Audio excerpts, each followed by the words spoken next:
later. So some other artists who are just more hip hop, you know what I'm saying, directed, go in and just worried about the verses, or go in and they're not even writing the hooks, someone else is writing the hooks, and it's just like, I feel like even just production wise, even just moving around beats, and just I have the producers send me the beats, and I, you know, mess around with it myself and just try to make it, you know, a perfect song. Hi, I'm Addie. How you doing, And I'd like to thank WNAA 90.1 FM radio. And also, I would like to thank you for this interview today. Thank you, thank you. Okay, I love your music, and I've heard songs like Badass and Time of Your Life and Hell and Back. I have to ask, what inspires your music?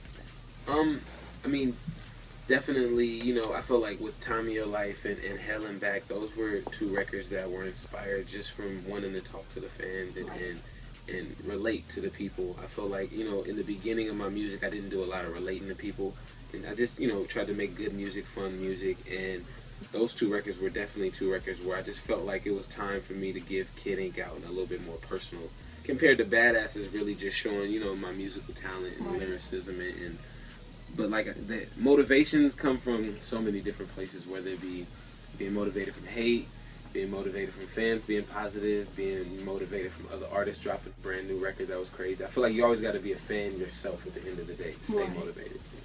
How was it working with Meek Mill and Wale?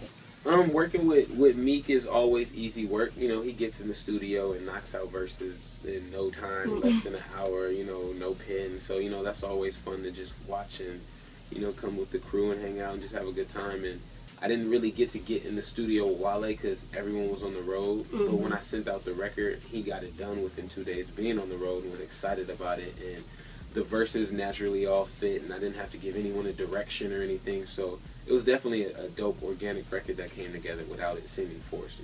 Okay. I recently seen your ad with PETA, the Ink Not Mink movement. So what inspired that, or whom inspired that? PETA reached out personally, and, you know, I sat down with them and had an interview. They pretty much pled their case and wanted to see how I felt about it. And, you know, I don't think they just interviewed me. They probably went through different candidates, but they felt like, you know, just from the, you know, response I gave, and just also, you know, being completely tatted up, it just all made sense. Because the whole thing is about, I'm comfortable in my own skin. I'll tap myself, wear ink before I wear, you know, another animal's skin. So it definitely was something that hit home and just made sense.